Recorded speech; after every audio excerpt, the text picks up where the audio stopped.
और अभी जब मैंने कल आपको बताया था कि बाप बेटे फोटो खिंचवा रहे हैं देवा भाऊ के साथ और हॉबनॉबिंग कर रहे हैं कि हमारा कुछ मामला ठीक हो जाए साहब, कोई झंझट नहीं हो और एसआईटी का कोई कार्रवाई ना शुरू हो जाए, जो कि शुरू हो गई है, तो उसको बचाने के लिए पिता पुत्र हॉबनॉबिंग करने लगे और गुलदस्ता देने लगे और फोटो खिंचवाने लगे। दिल्ली दरबार को लगा कि ये देवा भाऊ क्या कर रहा है, कहीं इन दोनों की साठगांठ तो नहीं हो रही है। शिरडी में कार्यकर्ता का सम्मेलन था और आप इसके अभी एक और इंपॉर्टेंट बात बता रहा हूं। शिरडी कार्यकर्ता सम्मेलन में अमित शाह ने कहा कि धोखे का, फरेब का, झूठ का जो सिंबल है, अब उसका संपूर्ण खात्मा करेंगे। जो टाइटल है वो भी बता रहा हूं आपको। उसके बाद शरद पवार की तरफ से प्रतिक्रिया आई कि तड़ीपार होम मिनिस्टर, तड़ीपार गृह मंत्री, इतना आने की देरी थी कि इस बार अमित शाह ने खुद मोर्चा नहीं संभाला। अमित शाह के सिपहसालार विनोद तावड़े, जो राज्यसभा के एमपी भी हैं, बिहार के अभी प्रभारी थे कुछ दिन पहले तक, तो विनोद तावड़े ने मोर्चा संभाला और उन्होंने कहा, दाऊद के हेलीकॉप्टर पर यात्रा करने वाले हमें तड़ीपार न कहें। दाऊद का पूरा कारोबार पूरे महाराष्ट्र और मुंबई में चलाने वाले हमें तड़ीपार न कहें। हमें जो तड़ीपार कहा गया है, तो हमारी तो चलिए गुजरात में सुनवाई नहीं हुई, महाराष्ट्र में सुनवाई हुई, उसके बाद सुप्रीम कोर्ट में सुनवाई हुई, सुप्रीम कोर्ट से हमें बाइज्जत बरी किया गया है सोहराबुद्दीन इनकाउंटर मामले में। हमको अगर शरद पवार की हैसियत है तो ये कहें कि सुप्रीम कोर्ट झूठा है, सुप्रीम कोर्ट का वर्डिक्ट जो है सो अन्यायपूर्ण है, ये कहें। इस उनके कहने का लबोलुआब यही था। वर्बेटम ये शब्द नहीं कहा, लेकिन उनके कहने का लबोलुआब नहीं था। उन्होंने कहा कि शरद पवार दाऊद के हेलीकॉप्टर में चलते हैं, अपने विमान में दाऊद को लेकर के चलने वाले हैं। और जब उनका कार्यकाल था उस दौर में दाऊद की तूती बोलती थी मुंबई में।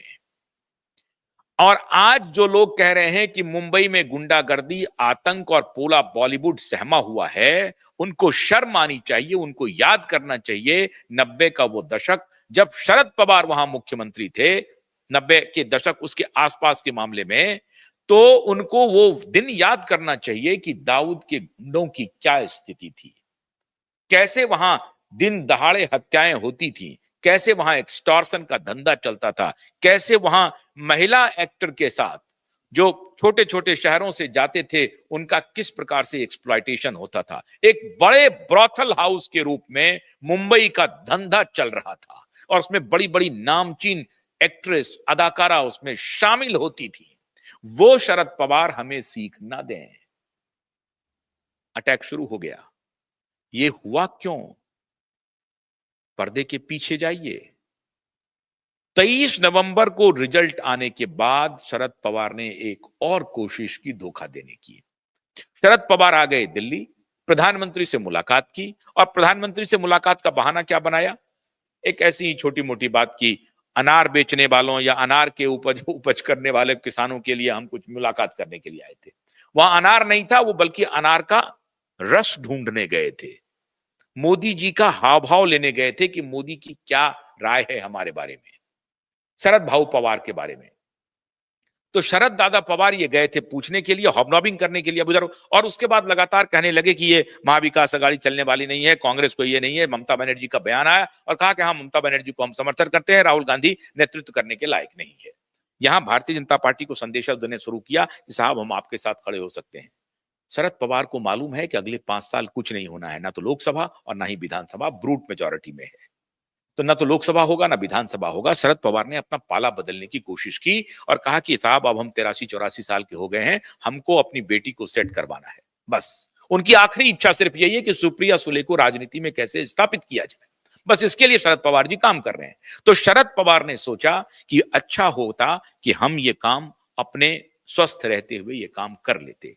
फिर बीच में बात चली कि अजित पवार के एनसीपी के साथ मर्ज हो रहा है, अजित पवार की मां ने कहा है कि हमारा परिवार इकट्ठा हो जाए। ये सारी बातें चली, लेकिन इस चलने का कोई मतलब नहीं निकला। और ये हो रहा था कि बैकडोर अजित पवार के सहारे शरद पवार भारतीय जनता पार्टी के करीब आ जाएंगे। अमित शाह ने इन सारे कयासों पर शिरडी में विराम लगा दिया और कह दिया कि गद्दारों को एक भी मौका नहीं दिया जाएगा। दुश्मन को तो फिर भी एक मौका दे देंगे, दुश्मन दोस्त को फिर भी 2 मौका दे देंगे, लेकिन गद्दार को नहीं देंगे। और गद्दार की श्रेणी में 2 को रखा, शरद पवार और उद्धव ठाकरे।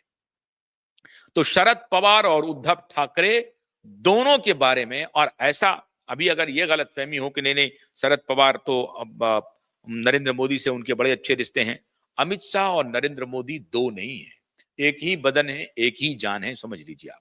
अगर अमित शाह ये बयान दे रहे थे तो समझिए नरेंद्र मोदी दे रहे थे। भाषा अमित शाह की थी कि गद्दार को हम बख्शने वाले नहीं हैं। तो दाऊद के दोस्त को पूरी तरह से खत्म करने का फरमान केंद्र ने दे दिया है और उन्होंने कहा कि बख्शने का कोई सवाल ही नहीं है, नेस्त नाबूद करना है। शिवसेना उद्धव की पार्टी को तो नेस्त नाबूद किया जाएगा ही। कब? बीएमसी चुनाव में। बीएमसी चुनाव में अगर शिवसेना उद्धव खत्म हो गए तो समझिए उनका पैकअप है। ये बात पहले भी मैं बता चुका हूं। शरद पवार को उनकी हैसियत दिखा दी अमित शाह ने और कहा कि साहब आपके लिए सारे दरवाजे बंद हैं, और साफ साफ कह दिया, कहलवा दिया कि दाऊद के जो दोस्त हैं उनको अब अपना दुकान बंद करना ही पड़ेगा। कोई दूसरा रेमेडी नहीं है उनके सामने, कोई उपचार नहीं है। ये बात कह दी।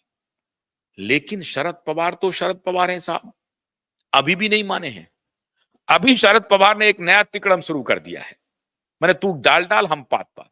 शरद पवार ने एक आयोजन करने का फैसला किया है, वो भी राजधानी दिल्ली में, मराठी साहित्य सम्मेलन। अब उसमें प्रधानमंत्री को सम्मान देने की बात हो रही है कि मोदी जी को सम्मान दिया जाएगा। अब लीजिए साहब, वो बाज नहीं आ रहे हैं।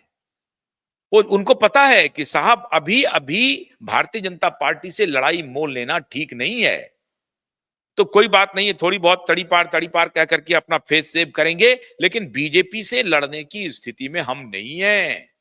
उधर अजित पवार को भी संदेश चला गया कि साहब शरद पवार के मामले में मेरी राय बनी हुई है, अब वो दूसरी नहीं बन सकती है। ये भारतीय जनता पार्टी ने संदेशा दे दिया कि आपको तो हमने किसी तरीके से अकोमोडेट कर लिया जिसकी आवश्यकता नहीं है।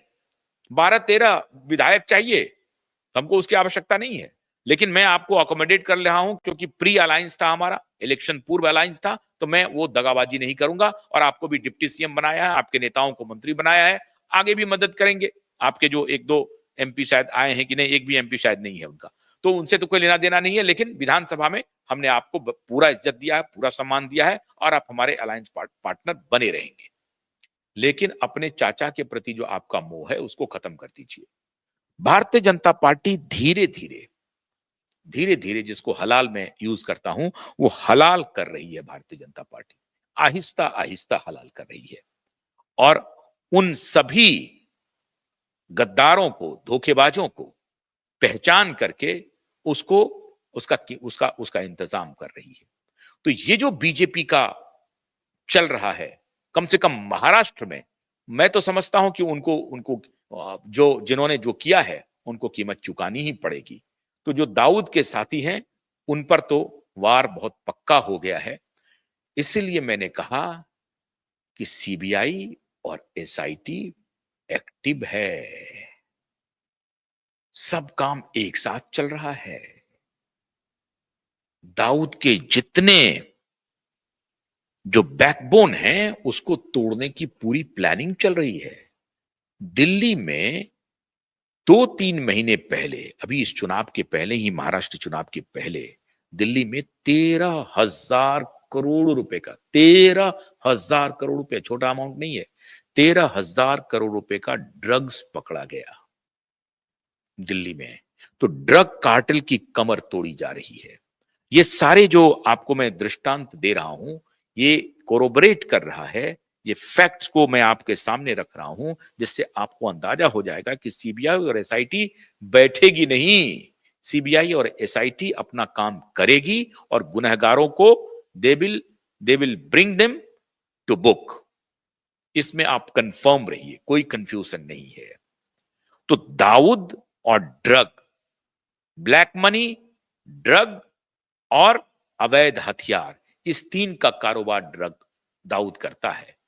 तो वो कह रहे हैं कि दाऊद के दोस्त, और ये दाऊद के दोस्त के रूप में इन सबका नाम ले रहे हैं। इनका कारोबार ड्रग, ब्लैक मनी और अवैध हथियार, ये तीनों के कारोबारियों पर चोट होगा तो आप समझ लीजिए दिशा और सुशांत के गुनहगारों पर चोट होना तय है।